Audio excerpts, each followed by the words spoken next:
Estamos pendientes de poder celebrar la Cena del Señor en este mes de febrero que comienza.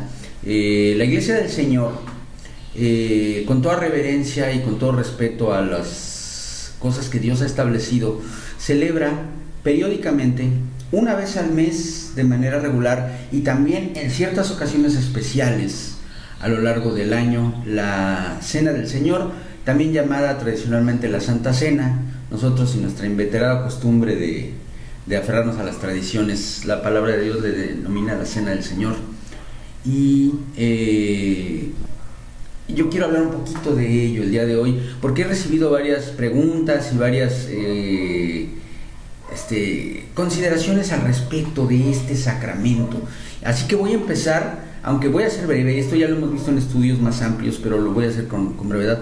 Voy a empezar por definir por qué le decimos a la Cena del Señor un sacramento. ¿Por qué le llamamos sacramento? Un sacramento es algo que proviene directamente del cielo.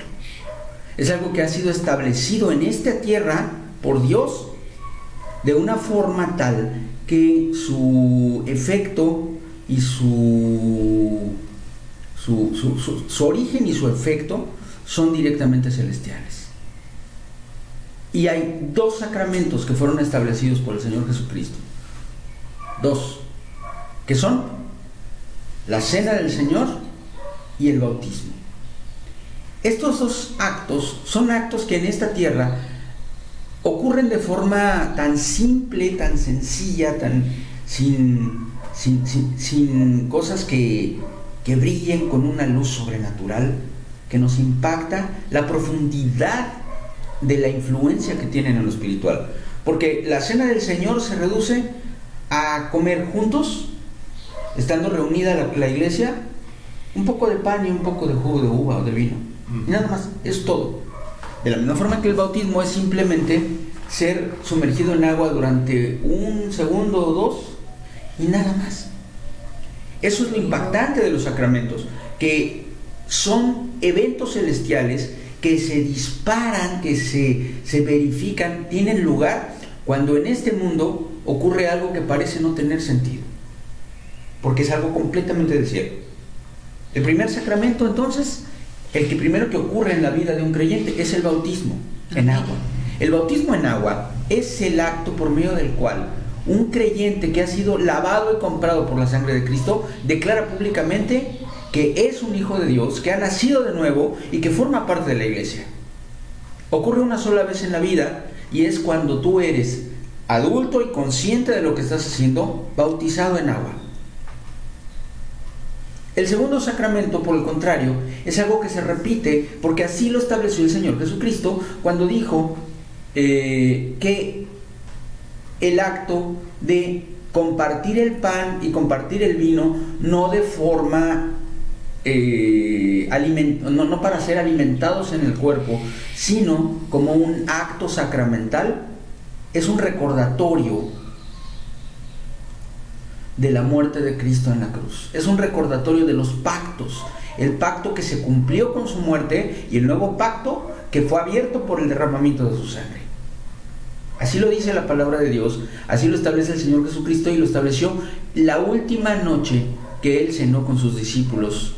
Y como Él dijo, haced esto todas las veces que comierais el pan y bebierais la copa en memoria de mí.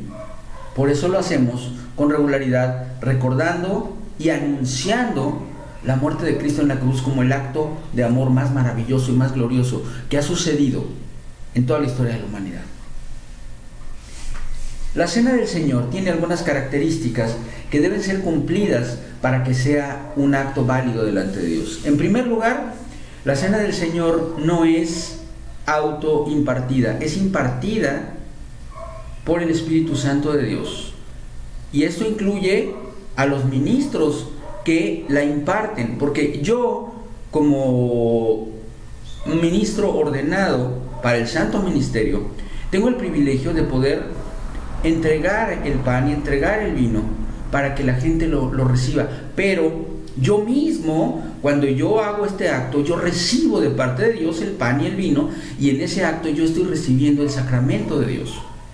no es algo que pertenezca a este mundo, porque yo lo único que hago es darle a una persona pan y un poquito de jugo de uva, nada más. Pero algo sucede en el mundo espiritual, algo que no tiene mayor explicación, porque no la necesita, porque lo hacemos como obediencia, igual que el bautismo. Dios no tiene por qué explicarse, pero lo que ciertamente ocurre es que la palabra de Dios dice que el que come del pan y bebe del vino está comiendo y bebiendo juicio. Es decir, en ese momento su corazón está delante de Dios. Y yo por la cena del Señor he visto sanidades. Yo por la cena del Señor he visto bendiciones de transformación del aspecto físico de las personas que la toman. De la misma forma, dice la Biblia, aunque yo no lo he visto, yo no he sido nunca testigo de ello, que hay personas que comen del pan y beben del vino sin discernir el cuerpo y la sangre de Cristo, y hay personas que se han enfermado, incluso hay algunas que han muerto, no es que pierdan la salvación o se vayan al infierno, porque la palabra que usa la Biblia al referirse a este hecho es duermen. Recordemos que el término dormir es un término que se refiere a aquellos que mueren físicamente esperando la gloriosa resurrección en el día de la venida del Señor. Este es uno de los hechos que nosotros tenemos que considerar, y algunas cosas que debemos tomar en cuenta son estas. Entonces, la cena del Señor solamente puede ser impartida por un ministro ordenado y autorizado por la Iglesia. Y no me estoy refiriendo a una institución en particular, sino a todas aquellas iglesias que alrededor del mundo siguen a Cristo, obedecen la palabra de Dios. De personas que han sido lavadas y compradas por la sangre de Cristo. Algunos hemos sido elegidos para cumplir la función de ser pastores o ancianos de la iglesia. Solo un pastor o un anciano ordenado pueden impartir la cena del Señor. Esto es lo primero. Esto respondiendo a preguntas que hemos recibido en relación con quién puede impartir la cena y en qué momento es válida, o si alguien puede tomarla solito en su casa. No se puede. Debe ser impartida. Segunda cosa importante.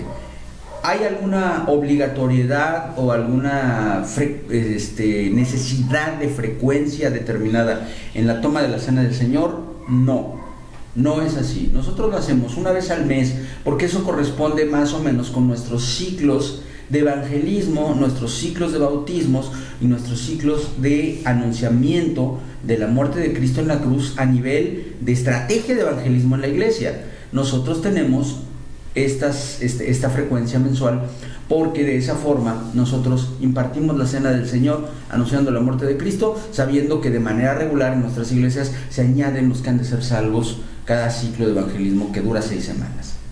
Así que por eso nosotros tenemos la costumbre de hacerlo cada mes, y lo hacemos con toda conciencia. Además, en otras fechas especiales, por ejemplo, cuando hay bautismos, nosotros al siguiente domingo de los bautismos le impartimos la cena del Señor a los que se acaban de bautizar, porque uno de los requisitos, y ahí voy a la segunda cosa que quiero señalarle, uno de los requisitos que la iglesia en general alrededor del mundo establece para impartir la cena del Señor es que la persona que la reciba haya sido primeramente bautizada en agua, porque este primer sacramento es la puerta que abre la comunión y abre la pertenencia, la membresía a la iglesia de Cristo de una persona que ha recibido al Señor como su Salvador. Cuando una persona se bautiza, está declarando formalmente que está dispuesto a ser parte de la iglesia. Y este sacramento es para la iglesia. Entonces, solo se imparte la cena del Señor a aquellos que han recibido el bautismo en agua. Tercera cosa, quiero tocar aquí un punto doctrinal fundamental que la Escritura marca con toda claridad. No hay ningún pasaje, no hay ninguna parte en la Escritura que nos haga suponer que hay alguna clase de transformación física en el pan y el vino. El pan sigue siendo pan, el vino sigue siendo vino, son símbolos del cuerpo y la sangre de Cristo y simbolizan una realidad superior que ocurre en el plano de lo espiritual, pero los elementos, el pan y el vino, siguen siendo pan y vino.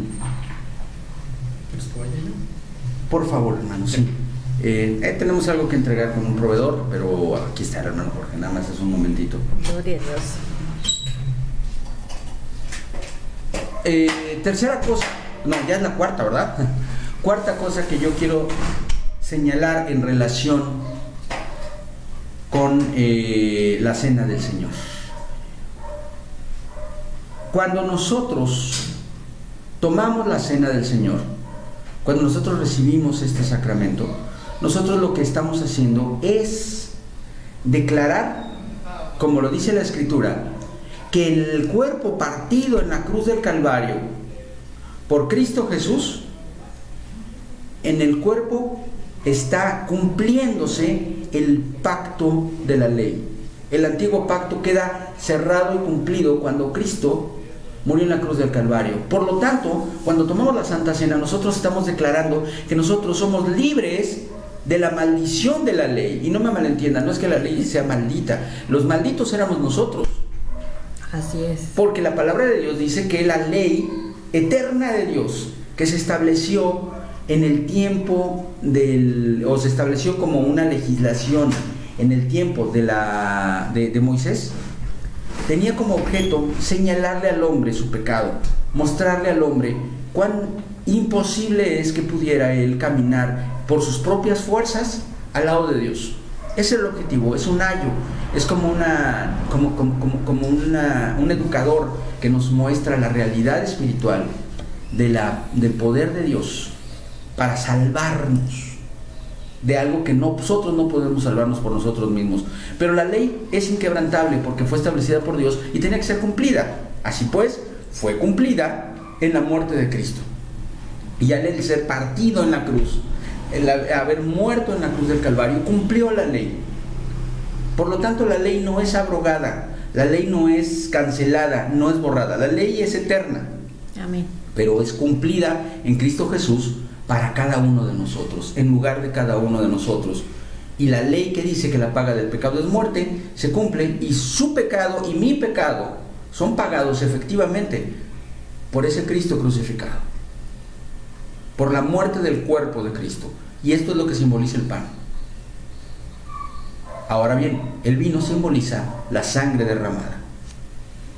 El pacto antiguo es cumplido en el cuerpo de Jesús. El nuevo pacto es abierto por la sangre derramada en la cruz. El pacto de la sangre de Cristo, a través del cual Él establece un periodo de gracia. Un periodo de gracia. Esto quiere decir un periodo durante el cual alguien más va a pagar nuestra deuda. No es una anulación de la deuda. Se anula para mí. El acta del decreto que decía que yo estaba condenado a muerte es anulado, pero no es porque Dios haya hecho la vista gorda y haya dicho, vamos a hacer como que no pasó nada. No, es porque Cristo derramó su sangre, y la sangre derramada en la cruz paga mi salvación. La sangre derramada en la cruz paga mi deuda, y entonces yo tengo acceso a la presencia de Dios y a la vida eterna. Amén. Eso es lo que simboliza el cuerpo y la sangre de Cristo. O más bien, eso es lo que simboliza el pan y el vino, que simbolizan el cuerpo y la sangre de Cristo, y nos hablan del antiguo pacto cumplido y del nuevo pacto al que nosotros nos adherimos al recibir a Cristo como nuestro Salvador. Todo esto es lo que usted tiene que discernir, tener presente, tener claro cuando toma la cena del Señor. Eso es discernir el cuerpo y la sangre de Cristo. Hay algunas personas que consideran que tomar la cena del Señor dignamente es estar libre de todo pecado. ¿Sabe quién tomaría la Santa Cena? Nadie, nunca. Discernir el cuerpo y la sangre de Cristo es entender cuán grande privilegio nos dio el Señor, cuán grande privilegio pagó el Señor por nosotros al morir en la cruz del Calvario. Eso es discernir el cuerpo y la sangre de Cristo. Entender esto. Ir a la cruz sabiendo que es una pena que ese joven judío que murió hace 2000 años en la cruz haya tenido que entregar su vida porque nosotros no fuimos capaces de hacer la voluntad de Dios. Pero darle gracias por haberlo hecho, porque definitivamente si Él no lo hubiera hecho, usted y yo estaríamos condenados a la muerte eterna.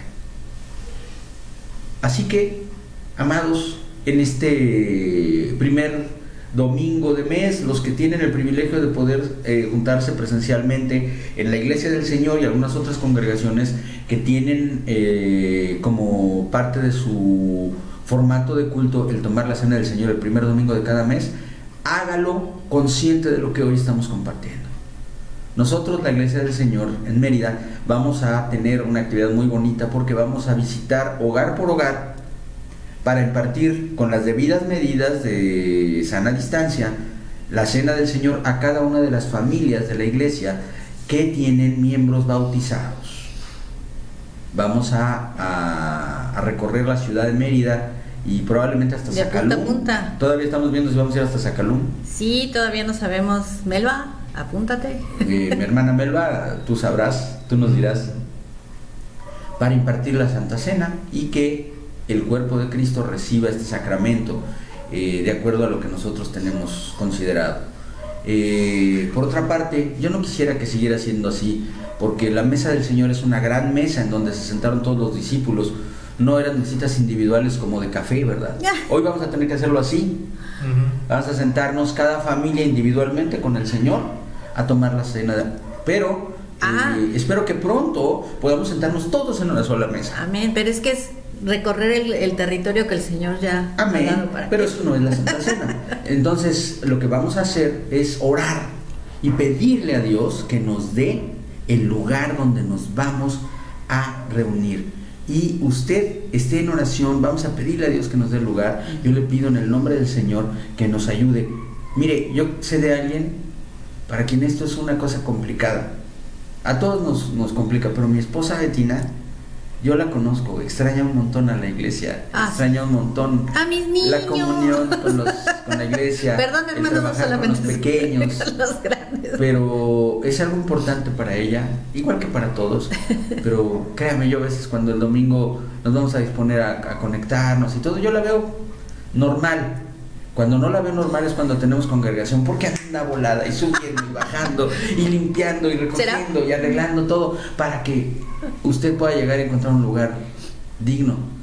Espero que pronto pueda volver a sus labores de estar corriendo y correteándonos a nosotros, ¿verdad? Sí, me está haciendo mal. No. Pero vamos a estar en oración. Y a los que no son parte de la Iglesia del Señor en Mérida, pero que son parte de la Iglesia de Cristo y están con nosotros, acompáñenos en esta oración.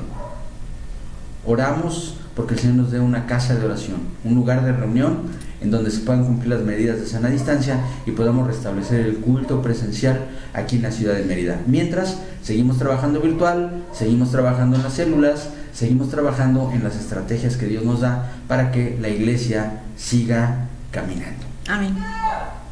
Medite acerca de esto que hablamos de la palabra. Téngalo en su corazón y llegue a la mesa del Señor discerniendo el cuerpo y la sangre de Cristo. Así es. Y